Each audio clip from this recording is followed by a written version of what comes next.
신앙 고백하심으로 새벽기도 시작하겠습니다. 나는 전능하신 아버지 하나님 천지의 창조주를 믿습니다. 나는 그의 유일하신 아들 우리 주 예수 그리스도를 믿습니다. 그는 성령으로 잉태되어 동정녀 마리아에게서 나시고 본디오 빌라도에게 고난을 받아 십자가에 못 박혀 죽으시고 장사된 지 사흘 만에 죽은 자 가운데서 살아나셨으며 하늘에 오르셔 전능하신 아버지 하나님 우편에 앉아 계시다가 거기로부터 살아있는 자와 죽은 자를 심판으로 오십니다. 나는 성령을 믿으며 거룩한 공교회와 성도의 교제와 죄를 용서받은 것과 몸의 부활과 영생을 믿습니다. 아멘. 자, 이 시간에 하나님의 말씀은 로마서 3장을 하나 23절 봉독에 올리겠습니다. 로마서 3장 19절이구만요. 19절 한 절만 봉독할게요. 우리가 알거니와 무릇 율법이 말하는 바는 율법 아래 있는 자들에게 말하는 것이니 이는 모든 입을 막고 온 세상으로 하나님의 심판 아래 있게 하려 함이라. 아멘.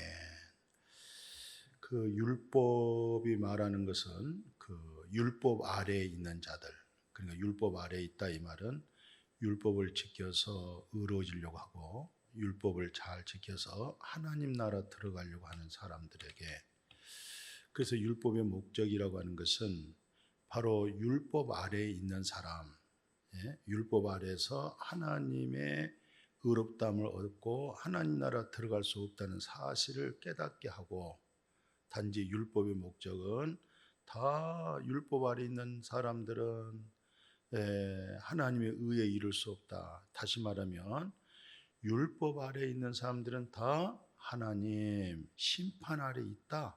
하나님의 심판을 알게 하려 함이라고 그렇게 말씀하고 있죠. 그래서 율법 행위로서는 하나님 앞에 의롭다함을 얻을 육체가 없다. 요즘 계속 우리가 듣는 말씀이죠. 율법의 목적이 뭐라고요? 죄를 깨달음이다. 죄를 깨닫게 하는 것이죠. 그러니까 율법은 심판 아래 있다. 하나님 심판이 있다. 그것을 말해주고, 또 율법 행위로는 하나님 앞에 의롭다함을 얻을 육체가 없다. 다시 말하면 하나님 앞에 의롭다함을 얻을 사람은 없다. 그런즉 율법의 목적이라고 하는 것은 죄를 깨닫게 할 뿐이다. 그렇게 말씀하고 있어요. 그리고 나서 로마서 3장 23절 그 이하의 내용, 그렇죠? 먼저 로마서 3장 21절 한번 봐보실래요? 이제 율법의 목적은 죄를 깨달은다. 율법을 통해서 하나님 앞에 의롭다함을 얻을 육체는 없다. 또는 율법은 하나님의 심판이 있는 것을 알게 하기 위함이다. 그러면 오늘 다시 그러면 우리가 어떻게 하면 하나님 나라 들어가고 하나님께로부터 의로움을 얻을 수 있겠느냐, 이 말씀을 우리는 찾아야 되겠죠. 그래서 그 21절에 율법 외에, 율법 말고 하나님의 의로움이 나타났다. 그런데 이것은 성경에서 말씀하고 있는 모세 오경을 율법서라고 그렇게 얘기하죠. 또 그 외에 선지자서를 얘기하고 있는데, 바로 율법과 선지자들이 뭘 증거했느냐, 이 율법과 선지자가 증거한 내용을 보니까 예수 그리스도를 믿음으로 말미암아 모든 믿는 자에게 하나님 의로움을 얻게 했다, 이 말이에요.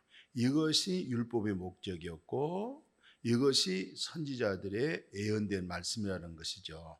그러니까 우리가 율법은 죄를 깨달았어요. 율법은 하나님의 심판 아래 있어요. 율법은 바로 하나님 앞에 의롭다함을 얻을 육체를 가진 사람이 없다. 그래서 진정 율법의 목적이 뭐였을까? 또 선지자의 예언된 말씀이 무엇이었을까? 내다봤더니, 그래, 율법이 뭘 증거했느냐? 예언자 선지자들이 뭘 증거했느냐? 그 증거된 내용이 바로 예수 그리스도를 믿음으로 말미암아 예수 그리스도를 통해서 모든 믿는 자에게 하나님의 의로움이 되어졌고, 그 하나님의 의로움이란 것은 결코 차별이 없다.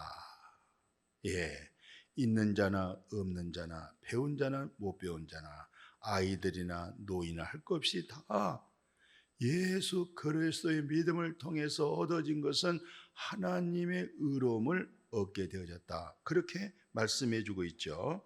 그리고 나서 23절, 아주 귀한 말씀이죠. 24절에 보면 모든 사람이 죄를 범해서 하나님의 영광에 이르지 못했다. 알고 계시죠? 모든 사람이 죄를 범해서 하나님 나라 들어갈 수가 없고 하나님을 아빠 아버지라고 누릴 수 없는 것이죠. 왜? 죄 아래 있고 율법 아래 있는 사람이 어떻게 하나님과의 행복할 수가 있겠어요? 그래서 모든 사람이 죄를 범해서 결국 뭡니까? 하나님의 영광이 이루지 못했다. 이 말은 뭐예요? 하나님 나라에 들어갈 수가 없었다. 신뢰한 것을 볼 수도 없고 들을 수도 없었다. 이게 바로 율법에서 말하고 있고, 또 율법의 증거가, 선지자의 증거가 바로 그리스도 예수, 그렇게 소개하고 있어요. 24절에 보니까 그리스도 예수 안에 속량입니다. 그러니까 예수 그리스도 밖에 있는 믿음이 아니죠. 예수 그리스도 안에는 뭐가 있을까? 예수 그리스도 안에서 봤더니 영원한 속죄가 있었고 속량함이 있고 대속함이 예수 그리스도 안에서 있었던 것이죠. 예. 그러니까 우리가 믿음이라고 하는 것은 예수 그리스도 안으로 들어오셔서 예수 안에 들어오시다 보면 거기에 놀라운 죄사함, 속량, 구속함, 성령, 거룩함, 주님의 나라, 천국이 다 예수 그리스도 안에 있었던 것이죠. 생명된 성령의 법도 예수 그리스도 안에 있는 것이고, 우리가 정죄함이 없는 것도 그것도 예수 그리스도 안에 있는 겁니다. 다시 한번 24절 들어보실래요? 그리스도 예수 안에 있는 속량으로 말미암아 하나님의 은혜로 값없이 의롭다 하심을 얻은 자가 되었다. 그러니까 하나님의 은혜입니다. 정말 우리가 보통 은혜를 받으십시다, 힘써서 은혜를 받으십시다. 은혜를 받지 못하면 우리에게는 쓴물밖에 없어요. 은혜가 없으면 우리는 교만하고 강팍하고 어리석고 우매하고 이기적이고 탐욕과 탐심과, 바로 탐심 탐욕이 뭐예요? 우상숭배죠. 그만큼 우리가 굳어져 있는 것이죠. 그러니까 우리가 은혜를 받아야 죄사함도 있는 것이고 의로움도 있는 것이고 하나님 나라 들어가는 것이고 하나님의 모든 말씀의 축복, 그것은 다 천국의 말씀이잖아요. 물과 성령으로 거듭나서 거듭난 생명으로 사는 것이 뭐예요? 바로 그게 하나님의 나라의 유업이에요. 근데 그 유업을 받고 살 수 있는 게 뭡니까? 바로 은혜라고 그랬어요. 그러니까 하나님의 은혜로, 그것도 값도 없이 하심을 얻었자 되었다. 그러니까 값없이 의롭다 하심을 얻었다 이 말이잖아요. 그러니까 워낙 값지고 너무 귀하고 소중해서 하나님의 은혜를, 그 하나님의 은혜로 하여금, 하나님이 베풀으신 그 은혜로 하여금 값없이, 이 세상에 값없이 돈 없이 무엇을 얻을 수 있겠어요? 다 노력해야죠. 힘써야죠. 그래야만이 얻을 수 있는 거 아니겠어요? 근데 하나님의 나라라고 하는 유업은, 하나님의 신령한 복은 그냥 하나님의 은혜로 값없이 하나님의 의의 말씀으로 살 수 있도록 또 그 의로움으로 인침을 받잖아요. 그게 다 은혜예요. 그 다음에 밑에 하나 내용을 제가 한번 읽어드릴게요. 그 25절에 보면 그래요. 예수를 하나님이 그의 피로, 예수 그리스도의 피, 보혈의 피로 말씀하고 있죠. 그의 피로 믿음으로 말미암은 화목제물을 세우셨다. 그러니까 예수 그리스도의 보혈의 피로 말미암아 하나님과 나의 관계에 화목제물이 되었다는 거예요. 누구의 피로? 예수 그리스도의 보혈의 피로. 예. 그리스도의 피로 하여금 전에는 하나님과 원수되어져 있고 하나님과 멀리 있었는데 그 하나님과 화목이 있어졌어요. 평화가 이루어졌어요. 무엇으로 말미암아? 예수 그리스도의 보혈의 피라고 말씀하고 있어요. 그리고 이렇게 또 설명하고 있죠. 하나님께서 길이 참으신 중에 전에 우리가 지은 죄를 다 지나치심으로, 간과하심으로, 간과란 말 또 들어봤죠? 제가 말씀드린 적이 있습니다.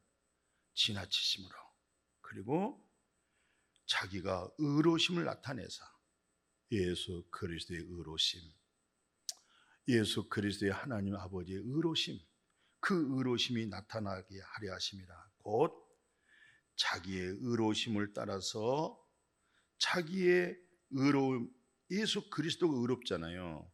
그러니까 예수 믿는 자들을 예수와 같은 동일한 의로움을 얻게 해줬다는 것이죠. 그러니까 우리는 의로운 자에게서 의로움을 얻는 것이죠. 생명이 있는 자에게서 생명을 얻는 것이죠. 은혜를 베풀 자에게서 우리가 은혜를 받는 거예요. 긍휼히 여겨줄 사람에게서 우리가 긍휼을 얻는 거예요.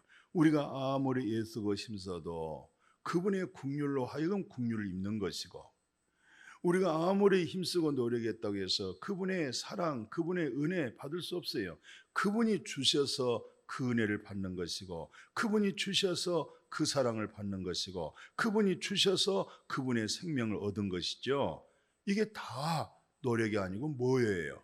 다 참 은혜입니다. 은혜로다,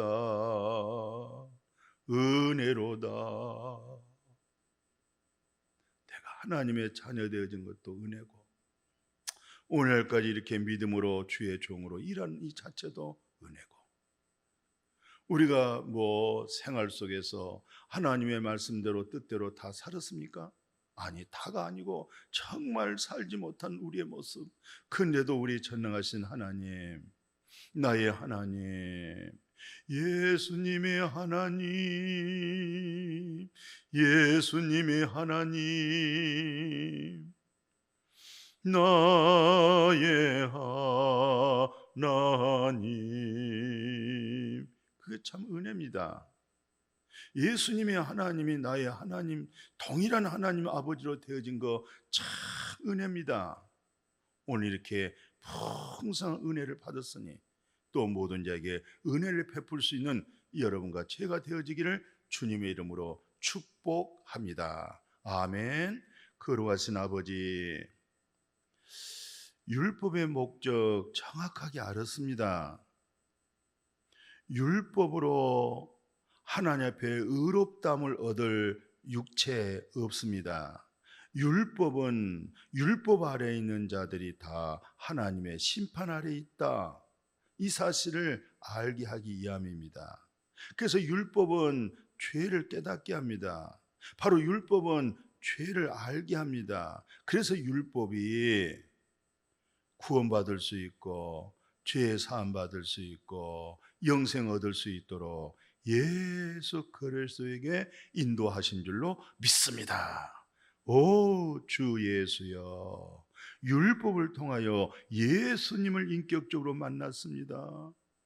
내가 어찌할꼬 답이 없었습니다. 예수 그리스도를 만나고 답을 얻었습니다. 예수 그리스도 통해서 온전한 구원을 얻었습니다. 새 생명 얻었습니다. 예수 그리스도를 증거할 수 있는 우리 모두가 되게 하여 주옵소서. 예수님의 이름으로 기도드렸습니다. 아멘.